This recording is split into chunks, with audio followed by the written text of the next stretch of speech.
Hey, what's going on, everyone? This is Mitch. Good Thursday morning to you all. Hope you guys are doing great out there this morning and having a wonderful start to your day. And I hope everyone's been having a great week out there so far. There is a lot of information to cover in this morning's video, so I just want to say right off the dot to utilize those timestamps. I know some people click on these videos and they're like, man, 35, 40 minutes long. I ain't got time for all that.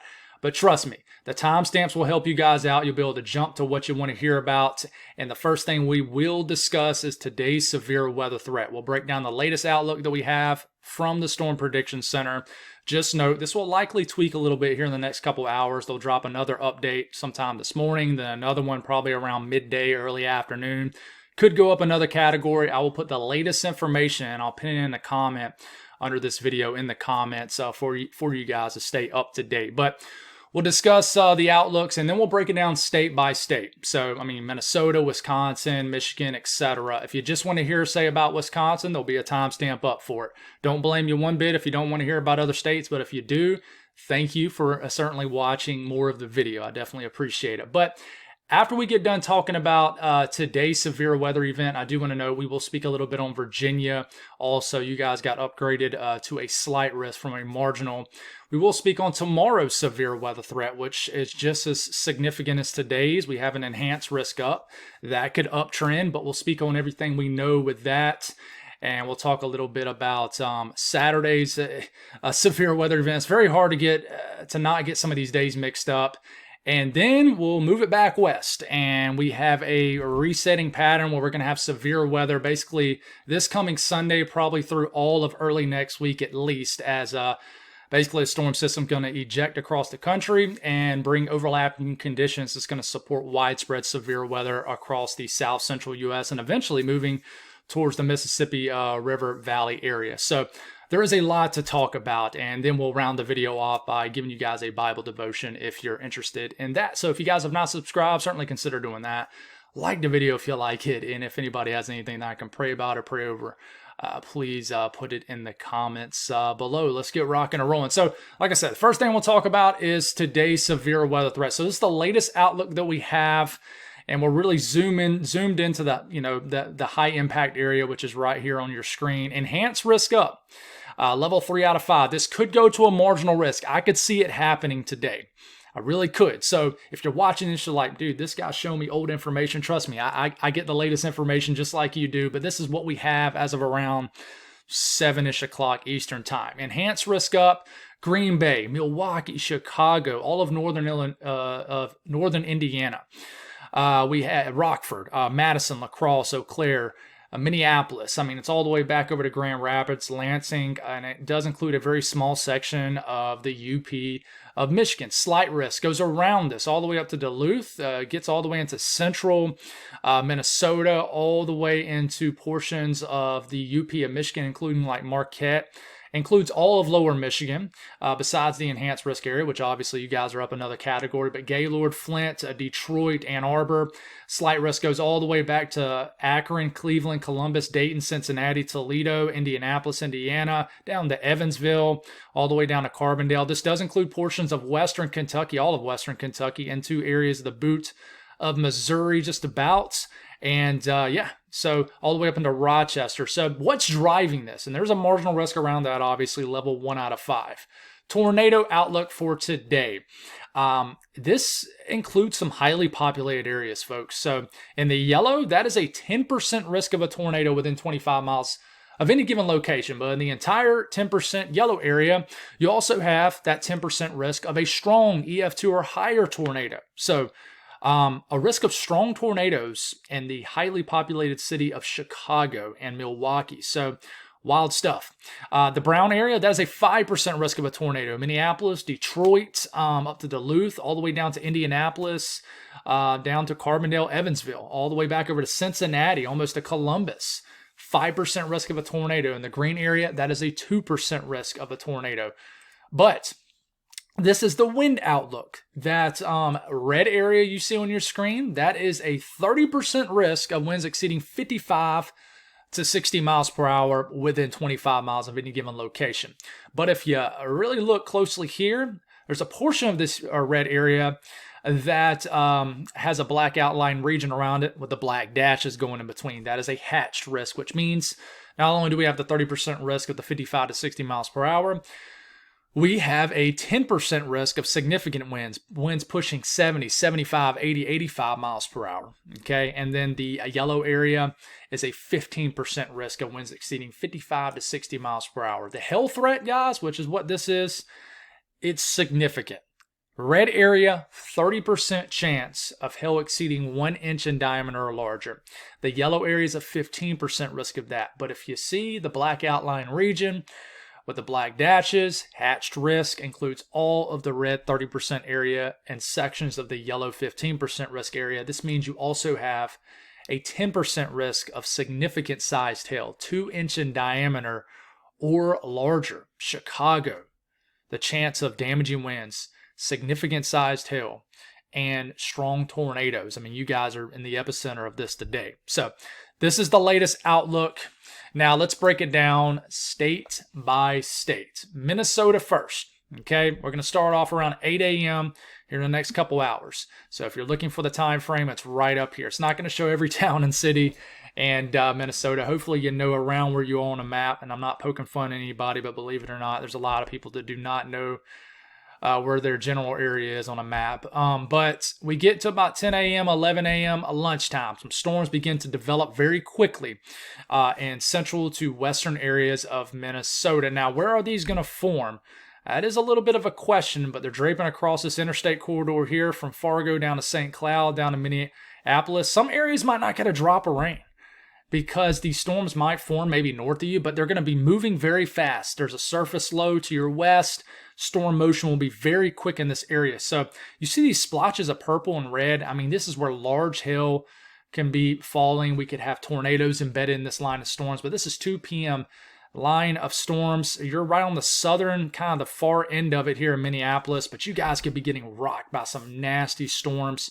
3 p.m., look at these storms getting into northern areas of Minnesota. They're knocking on the doorstep of Duluth. 4 p.m., 5 p.m., 6 p.m. Look at these storms getting all the way up to the Canadian U.S. border.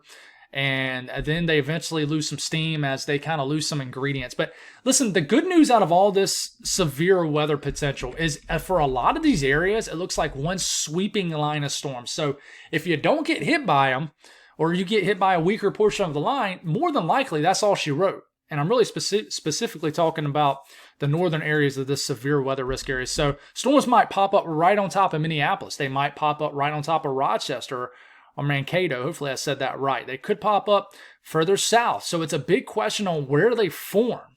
But they're definitely going to at least form in central Minnesota. And along this line, guys, throughout the rest of the afternoon and evening, damaging winds, large hail, embedded tornadoes. Now, obviously, Wisconsin's the epicenter of this, the epicenter state, if you will. So starting off around 8 a.m. here in the next couple hours, not a whole lot going on. Time frame up here, still around lunchtime, nothing going on. This is going to happen fast. This is 3 p.m., then bang. Look at those storms just west of Eau Claire, north of La Crosse. These could be intense right out the gate, okay? 4 p.m., storms are quickly moving to the northeast out of the southwest. Look at these storms bubbling up down here. There's a chance La Crosse might not even get a drop of rain. Some areas might not, guys. But if there's a chance that you also get hit by wind-driven large hail or tornado, okay? So we take it to about 5 p.m. Look how these storms explode here across central Wisconsin. You see these circles coming off some of these storms? This indicates more intense, stronger, maybe rotating updrafts that could produce tornadoes. So this is a damaging line of storms. This is 5 p.m. sweeping across the heart of Wisconsin. Okay, and in some of these areas, some of these segments off some of this line of storms could be discrete, which means your tornado threat would increase. This is why you had that 10% risk of a strong tornado up through central Wisconsin. So you take it to about 7 p.m. Storms could begin to lose some steam a little bit. You know, they kind of outrun their environment. But Milwaukee, up the western shoreline of Lake Michigan begins to experience these storms around 5 to 8 p.m. more than likely. And then the storms will eventually make their way through Green Bay a little bit later. And then these storms will get to the UP of Michigan, which we'll talk about here in a second. But here's just a quick timeline of this again. 2 p.m., 3 p.m., 4 p.m., 5 p.m. Look how those storms. I think 5 p.m. will be a big time hour for tornado potential. With these little semi-discrete areas of clusters of storms embedded in this line. Dangerous day in Wisconsin for sure. But the UP of Michigan, I got quite a few viewers up in this area, and I appreciate y'all. Lisa, Steven.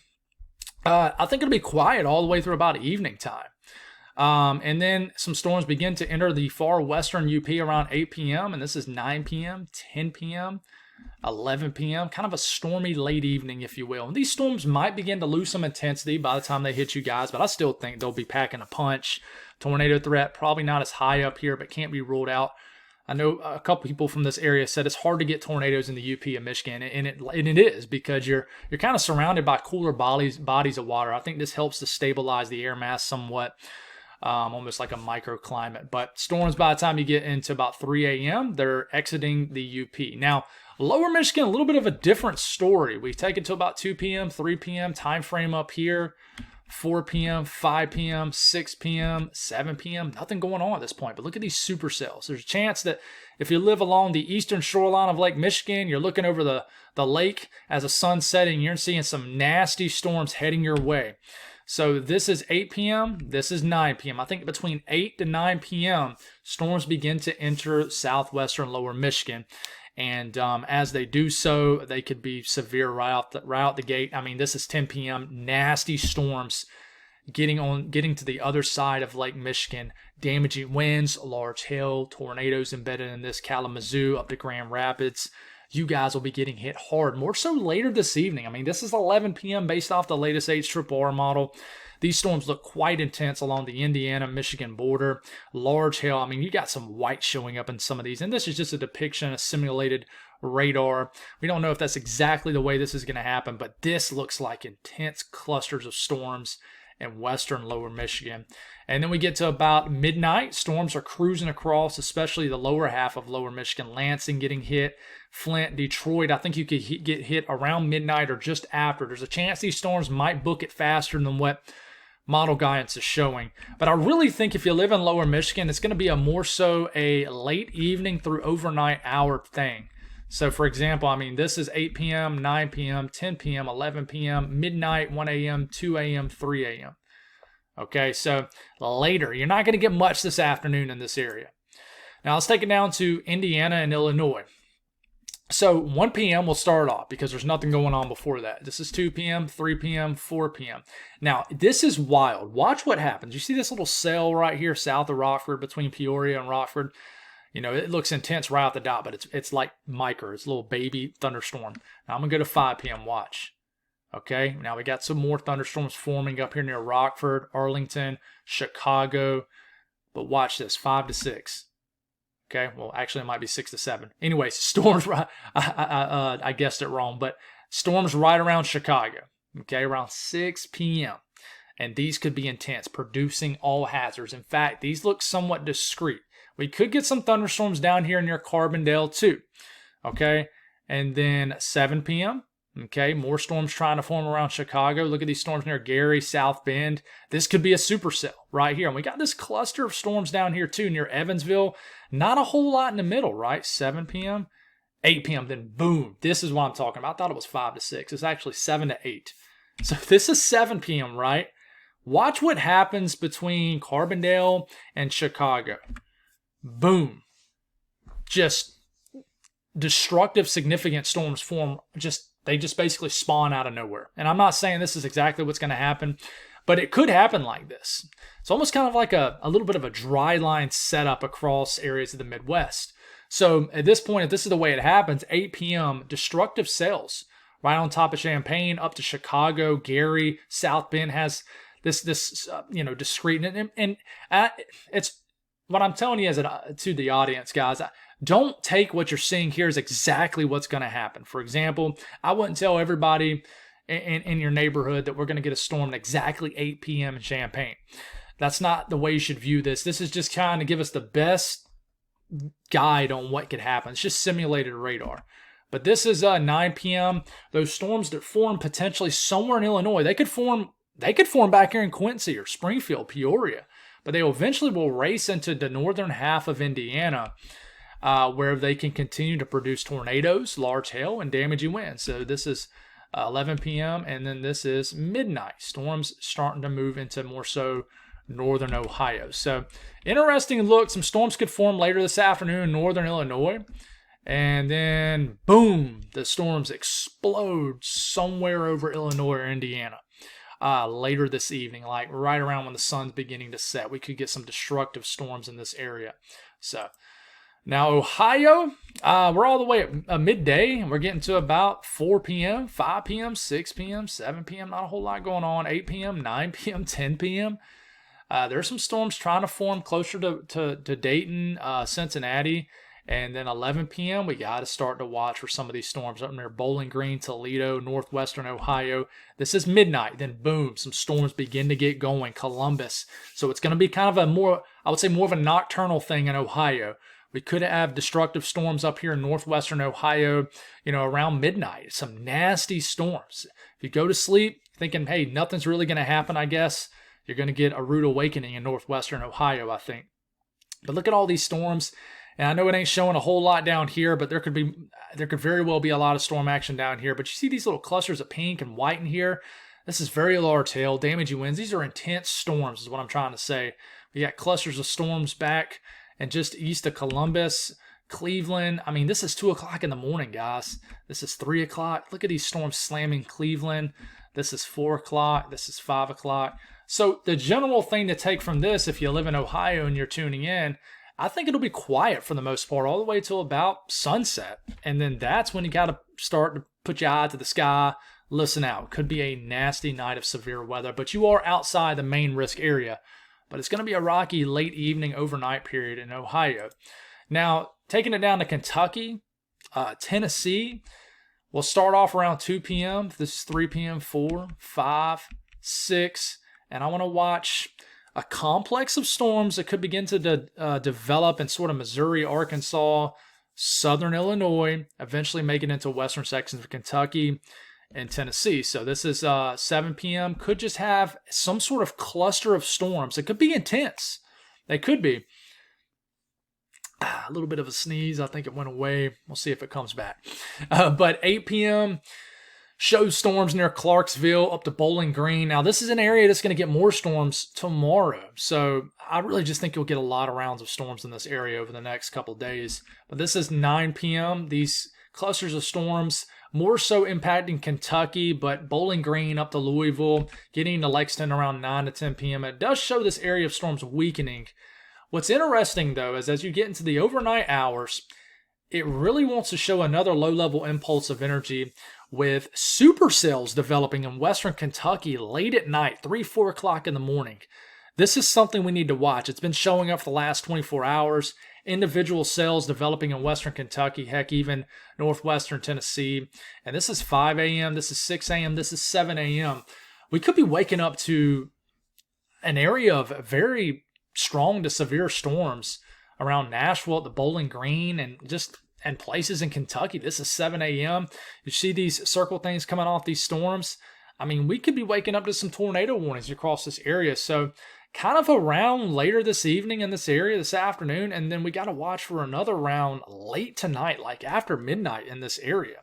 So Missouri and Arkansas, we won't stay as long for these areas, but 3 p.m., 4 p.m., I do want to watch for some storms in southeastern Missouri, the Buda, Missouri. We could have, like, this is 4 p.m., this is 5 p.m., this is 6 p.m. If you live near Poplar Bluff, anywhere closer to extreme southeastern Missouri, I would say watch out after 3 to 4 p.m. through the evening hours. That line of storms I just spoke about for Kentucky, it will start in areas of Missouri. So if you live in southeastern Missouri, you're probably going to get a line of storms that tries to develop sometime this evening. And then we have to watch out for the Butte of Missouri. You see these clusters of storms, and this is like 2 o'clock in the morning. I'd watch for some storms that'll try to form down here in the Butte of Missouri, Boot Hill. These could deliver all hazards late tonight. And in Arkansas, kind of the same storms attached to areas in Missouri. Like this is 3 p.m. Look at this cluster of storms near Russellville. And this is pretty intense too. Not that high of a risk of severe weather down this area. It could increase though. Right now, it's just a marginal risk of severe weather into Arkansas. Gotta find my little timestamp here. So it's not very high, but that could change, But 4 p.m., we got a pretty intense line of storms for 4 p.m. this afternoon going through all of northern Arkansas. So I would not be surprised if they drop the slight risk down into northern, especially northeastern Arkansas. This is 5 p.m. This is 6 p.m. We get into the evening hours, maybe just some scattered downpours, and then we'll have to watch for some more storms that'll try to develop in far northeast Arkansas late, basically the wee hours of the morning for Friday morning. And then that's it. So that's a state-by-state breakdown. I want to show you a couple other things, some parameters. This is the updraft velocity swath, and it literally shows like a fanning motion of these storms and how they develop suddenly. And then you have kind of these, if you will, these squiggly areas of colored regions right into here. So this is where we could have our most intense storm action, because this is indicating stronger, more intense updrafts, rotating updrafts potentially. And this is where our highest, basically, severe weather threat's going to be. But, I just want you to know, just because you don't see any colors like in this region, these storms could very well form like maybe right in here. They could. But you're not seeing anything here because this particular model run doesn't develop any storms right there. So, one thing I will look at here is surface winds. Look, you see how we have these banding features up in Minnesota and even areas of Wisconsin? This is in 1 hour intervals, so that's why it's weird like that. But I want you just to focus on these clusters of storms like this kind of darker red, orange color. I mean, that's over 50, 60, 70 mile per hour wind gusts potentially where these storms form. I mean, look closer to like Chicago and northern Indiana, lower areas of Michigan, even clusters in Ohio. And let me tell you, I will tell you right at the dot, the HRRR model overdoes winds, does overdo them. So it is showing like 80, 85, 90 mile per hour winds. But listen, there is a chance for significant wind gusts for a region. And I think the HRRR model is doing a pretty good job of pinpointing where it could be. And sure enough, in portions of this area I'm circling in the black, this is where you have a risk of significant wind gusts. And sure enough, the HRRR model is pinpointing that with these little clusters of colors indicating higher wind gusts. Now, we went over this a lot, but I'll skim through this once again. This is around early afternoon. These are dew points, okay? Measure of moisture in the atmosphere. Dew points in the 60s and 70s support severe weather. And you see how you have this tongue of moisture all the way up into Minnesota. This will be driving this line of severe weather up into Minnesota. But your ingredients are there moisture-wise for severe weather. There's no point in even paneling this through. We got a deep pool of tropical moisture down here in southern Indiana, Illinois, points south. Dew points are in the 60s and 70s. Very moist air being set for the stage of any kind of severe weather that will form. In response, you got high levels of CAPE. Okay, I mean high levels of CAPE. Explosive fuel in the atmosphere. Down here, in areas of Illinois and Missouri, you got over 4,000 joules per kilogram mixed layer CAPE. Now, just because you have that, I don't mean storms will necessarily form. You got a little bit of a cap in place, but you got rocket fuel. You don't even need this high-end fuel. 1,000 joules per kilogram will get the job done, but tons of fuel in the atmosphere in this area. And then you got low-level pulses of energy. So this is the low-level jet, winds at about a mile above your head, and tons of... we basically have a 40 to 60 knot low-level jet fueling the wind energy for these storms. Okay, so this could increase right here in this area. This is why your damaging wind threat increases later this evening across, sections of southwestern Michigan and northern Indiana. It's because you have a more intense pulse of low-level kinematics that rolls through this area as multiple jets are kind of working at the same time. So this will fuel a higher end damaging wind threat right here in this region. But all the ingredients are there, guys. So I do want to mention this really fast. Virginia, hopefully as I click on these, though, we can fish through them pretty fast. But Virginia, you guys do have a slight risk. Richmond, Lynchburg, Charlottesville, a level 2 out of 5 risk of severe weather. Marginal risk surrounds that. What's driving this? And as there's some little bit of northwest flow. And listen, this won't be talked about as much because of what's happening to your west and northwest. But I really think we could get some supercells in Virginia and Northeast North Carolina today. There is now a 2% risk of a tornado in the green area. This does extend all the way down to Raleigh and Northeast North Carolina. So I know I don't have North Carolina pulled up on this, but you can see how it goes down into North Carolina. I think Virginia will be the highlighted state with this little area. But, there is a risk of strong winds. This is the wind outlook. And the yellow area, that is a 15% risk of damaging winds. And then this is the hail outlook. Yellow area, 15% risk of hail exceeding 1 inch in diameter or larger. And this could tweak a little bit. And just to take a look at a simulated radar, what this potentially could look like today. This is starting 1 p.m., 2 p.m., 3 p.m., 4 p.m. We already got some storms trying to develop around Roanoke and Danville. And then you see these storms. Like, I'll stop it here. It's around 7 p.m., guys. I really think we'll have some gnarly storms up here near Charlottesville. They could easily be right on top of Richmond around 7 p.m. Look at these storms here in Northeast North Carolina, north of Raleigh. I really think these storms could produce a tornado warning or two. I think there'll be just enough of northwestern flow kinetic energy through this area, flows coming out the northwest. That's what I mean, down to the southeast. And I think that these storms could pack a punch. So maybe you weren't aware of this in Virginia, but if you live in Harrisonburg, Charlottesville, down to Roanoke, Danville, over to Richmond, Norfolk, Greenville, Raleigh, the northern Outer Banks, you guys could get hit by some intense storms, but there's also a chance you don't get hit by anything. But just little supercells, honestly. There's just not a lot of kinematics to fuel a big-time tornado threat in this area. But you see just these little clusters of storms, don't look like much, but I'm telling you, they can pack one heck of a punch for today. And you can see the updraft velocity swath on this particular run picking up on some slashes of color. This is where we have more intense updrafts. But listen, I mean, this could be anywhere. For example, I look at the latest 08Z, and it picks up on more of an intense couple of storms, more so in western Virginia. So, like, it wants to really have these nasty clusters of storms near Roanoke instead, but you have some intense storms kind of east of Charlottesville too.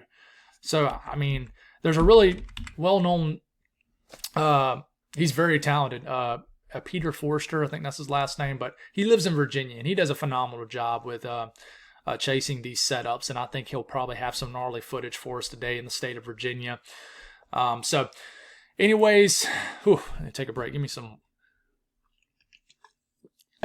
drink here. Almost 30 minutes in and just getting into tomorrow's severe weather threat. So tomorrow we have an enhanced risk over a large area. Unfortunately, I can't zoom in like I can to these graphics. I like looking at these graphics better right here. But we have to look at this. Enhanced risk area includes southeastern Missouri, northeastern Arkansas, the northern counties of Tennessee, just about all of Kentucky, southern Illinois, southern Indiana, southwestern Ohio, and a very small section of western West Virginia. Enhanced risk up, a level 3 out of 5 risk of severe weather. The yellow area is a level 2 out of 5 risk of severe weather. So, this area has been hit pretty hard this spring. It was a pretty rough winter in this area too. But what's driving this? And it sounds like one of my kids just stepped on one of my cat's tails or something. But anyways, tornado risk is one of the things driving it. Okay, in that yellow area, that is a 10% risk of a tornado within 25 miles in a given location. Folks, this includes not Minneapolis, I'm stuck on that. Indianapolis, Cincinnati, Lexington, Louisville, down to Bowling Green, down to Clarksville, Paducah, down into Poplar Bluff, just about down to Jonesboro, all the way over to St. Louis. Folks, we have a 10% risk of a strong tornado within 25 miles in a given location for tomorrow. 5% risk is in the brown. It surrounds this. Nashville, for example, up to Dayton, Columbus, you guys included into this. Okay, the green area is a 2% risk of a tornado. The wind threat, if you live in that red area, that is a 30% risk of winds exceeding 55 to 60 miles per hour within 25 miles in a given location. Let's make this a little bit larger here. I like this a little bit more. The yellow area is a 15% risk of winds exceeding 55 to 60 miles per hour. And that black outline region, which includes sections of the red and sections of the yellow, that is a 10% risk of winds exceeding like 70, 75, 80 miles per hour. Okay, and we'll zoom into this area. Pause the video if you need to. But listen, there is a big risk of severe weather for these areas for tomorrow.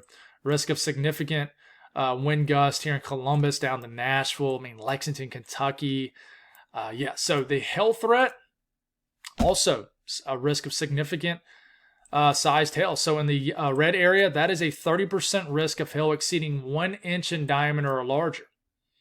Okay, includes southeastern Missouri, northeastern Arkansas, the southern half of Illinois, southwestern Indiana, western Kentucky, and a very small section of northwestern Tennessee. The yellow area, that is a 15% risk of hail exceeding 1 inch in diameter or larger, and that black outline region includes all the red area and sections of the yellow area. That is a 10% risk of significant sized hail exceeding 2 inch in diameter or larger, folks. And here's just a more zoomed in look at this. Okay, this is the hail outlook. Zoomed in look at the wind outlook again. And a zoomed in look at the tornado outlook, which is obviously takes a lot of people's attention. So, big time risk of severe weather for tomorrow. Now, to break this down, I'm not going to break down every state yet. I'll do that in my next video for this for tomorrow's event. I've already mentioned we could have some very strong and severe storms already in Kentucky and northern Tennessee tomorrow morning, just to kickstart your day. But look as we start to get to about midday. This is like lunchtime. Maybe some supercells already forming in southern Missouri, northern Arkansas. We got clusters of storms. And then we take it to about mid-afternoon. Very dangerous storms developing in areas of Illinois and like southwestern Indiana, western Kentucky, southern Illinois. Look at these storms down here in northeastern Arkansas. Clusters of storms developing. These could produce all hazards. There's a threat of significant levels of all hazards tomorrow. And then we start to get to closer to maybe the evening hours. You see how all this action is in general moving west to east. So we stop at around, this is like tomorrow evening for your Friday night. Couple things going on. Whatever clusters of storms develop in the afternoon are racing off across areas of Illinois, Ohio, Indiana, so many states, all the way. I mean, you got a cluster of storms now in eastern Kentucky, western West Virginia, southern Ohio. We got clusters of storms in northern Indiana, southern Indiana. We got supercells down in southern Illinois. We got damaging storms down here in western Kentucky potentially. And now we have supercells developing all the way down to the Arklatex. And I mean, this is like getting later into the evening. Now we have clusters of semi-discrete supercells. And listen, the severe weather threat can increase down to Arkansas for tomorrow. And then, I mean, just tons, just a broken line of semi-discrete supercells and just clusters of storms. It's draped at this point all the way from northeastern Texas all the way up into southern Ohio. Tomorrow can be just as wild as today. And this is getting into tomorrow night, and this is as far as it goes. And we just have a line of storms going across the Ohio Valley all the way down to the mid to deep south. So it's very hard to break it down. This is why I do a state by state. It takes longer, but there's clusters of storms everywhere for tomorrow. And I mean, you see these circles coming off some of these storms. This is where we could have tornadoes or intense updrafts. And once again, you know, if we look into the ingredients, this is low-level kinematics, winds at 850 millibars, 4,000 to 6,000 feet up in the air, folks. And it really gives us a good idea of where these storms are. But there's pockets of more favorable low-level flow. For example, this is tomorrow afternoon. Right in that 10% risk of a strong tornado area, this is where you're having these shades of purple, red. This is where you have winds about a mile above our heads, just shy of interstate speed in miles per hour. So winds are whipping in the low levels of the atmosphere. This is providing a spin in the atmosphere because the winds in the low levels are turning in a different direction than winds in the upper levels or the mid levels. So this puts a little spin in the atmosphere. So it really likes this area right in here. Low-level jet really begins to increase as we get later into the evening. And we are just going to have a lot of low-level kinematic energy in the atmosphere that's going to fuel a big-time damaging wind threat and a tornado threat, even late. This is O3Z Saturday, so this is late Friday evening. Tons of wind energy to fuel all these storms. This will be overlapping a very moist environment also, so this is tomorrow morning. That warm front will rise a little bit into areas of the Midwest and the Ohio Valley. So dew points will be in the 60s and 70s across this entire area. that's going to run the risk of severe weather. And as we know, these storms like moisture in the atmosphere, and it'll have plentiful amounts of it for sure. So we'll get more detailed on that as we continue to get past today's event. This is Saturday. This is increased also. We have a bimodal slight risk. We have a level 2 out of 5 risk of severe weather in the yellow across Arkansas, Oklahoma, and Texas. And we have a slight risk of severe weather for areas of the Mid-Atlantic all the way down into the PD of South Carolina. And a marginal risk in the dark green level 1 out of 5 severe weather that goes all the way from southwestern Texas all the way into interior New England. The ingredients shift a little bit south and a little bit east, but they're still there. And I could see Saturday uptrending to an enhanced risk for somebody. I think we're going to have a lot of strong to severe thunderstorm action for Saturday also, folks. I really do. But for now, all we know is that in those yellow areas, there's a 15% risk of any severe weather within 25 miles in a given location. And then there's a lot of chatter about Sunday onward. So, and rightfully so, because, you know, a lot of storm chasers like to come out here. It's more wide open, lesser populated areas. So we're thankful for that. But I mean, there's some highly populated areas that are under the gun for this severe weather too, like Oklahoma City and eventually getting east. The further east you get, the more highly populated areas there is. So this is Sunday. Right now, there is a 15% risk in that yellow area of severe weather within 25 miles in a given location.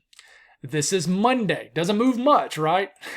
The yellow area, 15% risk of severe weather, any severe weather. Kansas City up to Lincoln, almost up to Omaha, all the way down to Wichita, Oklahoma City, all the way to the Dallas-Fort Worth area. So 15% risk of severe weather for Monday. Now, the new thing is Tuesday. It begins to shift even more east. Kansas City, St. Louis, down to Little Rock. You guys, Springfield. You guys have a 15% risk of severe weather if you live in the yellow area of any severe weather. So we're not slowing down anytime soon, at least between now and the next week. I think we'll have more severe weather days after this too. And it's just a classic traditional May setup on the way. And, you know, what we know is this is winds at 500 millibars, the upper levels of the atmosphere, 18,000 feet. This is Sunday afternoon. See the purple area? We got this mid-level jet starting to move over areas of the southern plains.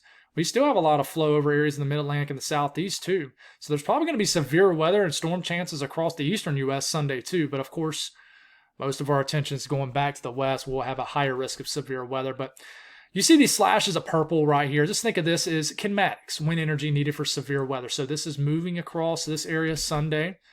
And then we start to get into Monday. And you notice how it strengthens, gets larger, broader, and begins to shift east, which is why your severe weather threat shifts a little bit further east from Monday. So same thing, broad southwesterly flow, moving across this area, tons of flow, overlapping very moist air, which I'll show you here in a second. Okay, so you continue to move this forward all the way into Tuesday. Okay, come on. I know you're overworked, computer. We done went for almost 40 minutes. And Tuesday could be something more significant. And that's the thing, is we're a little bit too far out to figure out low-level features. Is there going to be little surface lows, little short waves that will enhance micro areas for severe weather?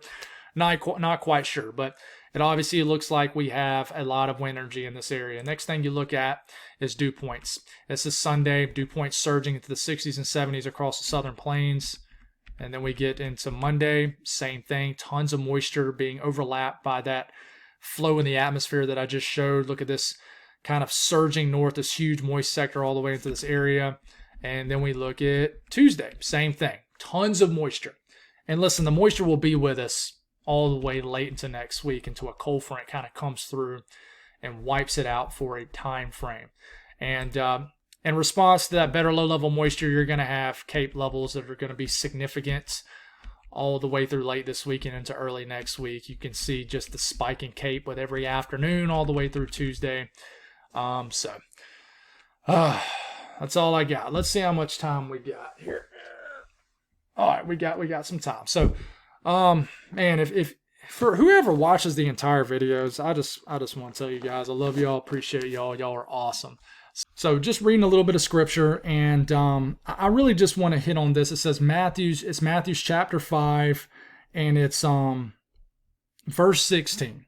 It says, in the same way, let your light shine before others so that they may see your good works and give glory to your Father in heaven. So, it pretty much says, it says what it says here. It says, let your light shine before others so that they may see your good works and give glory to your Father in heaven. So, what you do, the good things that you do as a Christian, as a follower of Christ, gives God the glory. I'm a big believer that someone is always watching you.